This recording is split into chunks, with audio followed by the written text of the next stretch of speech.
But we don't say that this is our national religion, nothing like that. Likewise, we have a democratic form of government. We have 45 members of parliament. We have no constituencies. The composition, while we are electing, come from different provinces. But once we take our oath, we become the common member of parliament of the 6 million Tibetans. We have a partyless democracy. Likewise, religion is the issue. Religion, whatever religious we believe, whatever religion we practice, this is our personal choice, and there will be no intervention of the Tibetan government as such from political point of view. Thank you. И еще добавлю, что нужно различить все-таки сферы религиозности и сферу политическую. Конечно, это не одно и то же. Если мы говорим про религиозную сферу, то здесь, по сути, у всех разных религий есть...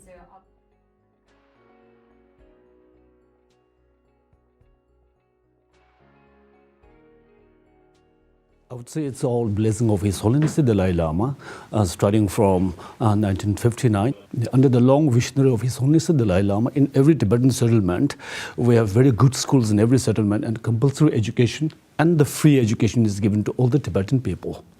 And the literacy rate is very high. As far as the health is concerned, everywhere, they are in the bigger settlements, we have hospitals with doctors. Rest, we have PHC, Primary Health Center, and it is very well taken care of. To add one more point on the previous one, as far as the political issue is concerned, we have a democratic form of government in the exile government of India. There, we don't have parties. We have a partyless democracy. So democracy, we were given by His Holiness the Dalai Lama, not that in order to get democracy in the history, we have to shed bloodsheds. It was not there, right? So,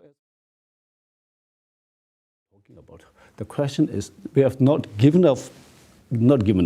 Tibet, historically, it was an independent country. We cannot rewrite history. We cannot change history. Doesn't mean that Tibet was not an independent country. At the same time, if you look parallel, the majority of the Tibetans, also inside Tibet, they don't have the right to preserve their culture, identity, and then preserve the religion. Sooner the better. Sooner, if we can find some solution, where practical solution, we are talking about the practical solution is middle way approach, and this policy was not decided by His Holiness the Dalai Lama. This is the wish of all the Tibetans living in and outside Tibet. A referendum was done first. Then it was taken into the parliament. There it is decided that our policy was met. Because of that reason, I would like to add one line here. As far as this part of question is a little very heavy for all of us. Can you imagine without the Dalai Lama? Yeah, it's a very difficult question, but then we have to. Can we imagine without our parents? We have to. His Holiness the Dalai Lama is our parents' parents. Lama's Lama, right? This is one. Number two is we are confident that His Holiness the Dalai Lama, for the past predecessors, this is 14th Dalai Lama, 15th Dalai Lama, definitely will come. And this year itself, we had special meeting, all the 3 CTA pillars and representatives from the different parts of there. We have unanimously, 100%ly prayed His Holiness the Dalai Lama to, difficult to say, 15th Dalai Lama, we prayed. Definitely His Holiness will consent us. His Holiness has already consented many decades back. If the Tibetan people and my well-wishers, right, my devotees want, if I'll be of some use, I may come. His Holiness said definitely will come. I don't think we need to worry, number one.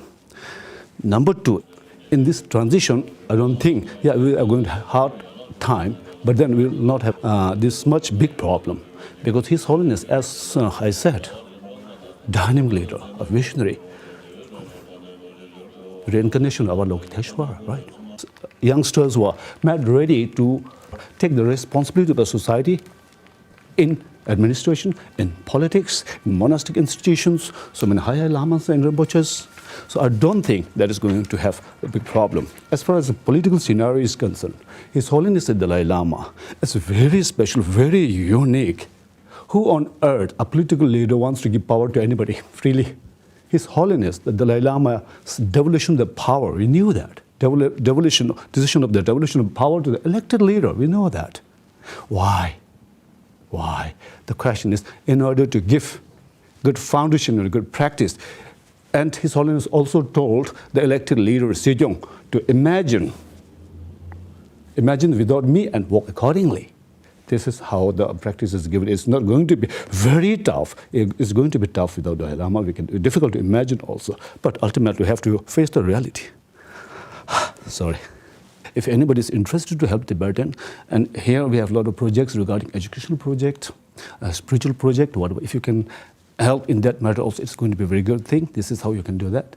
Number two, I thought of saying that, but my colleague already said, inviting His Holiness the Dalai Lama here, it will benefit a lot in context of the religion, spiritual activity. And above all, we would like to request, if possible, His Holiness the Dalai Lama, especially the 14th Dalai Lama, wish to visit Tibet. For that, if in any cases, if we can help out in this and pass some resolution, it's going to be very helpful. And then peaceful dialogue with the Chinese government, which is good for China and good for Tibet as well. This is both win-win situation. And His Holiness the 14th Dalai Lama is the only great person and the right person where in China's history, China will benefit a big deal.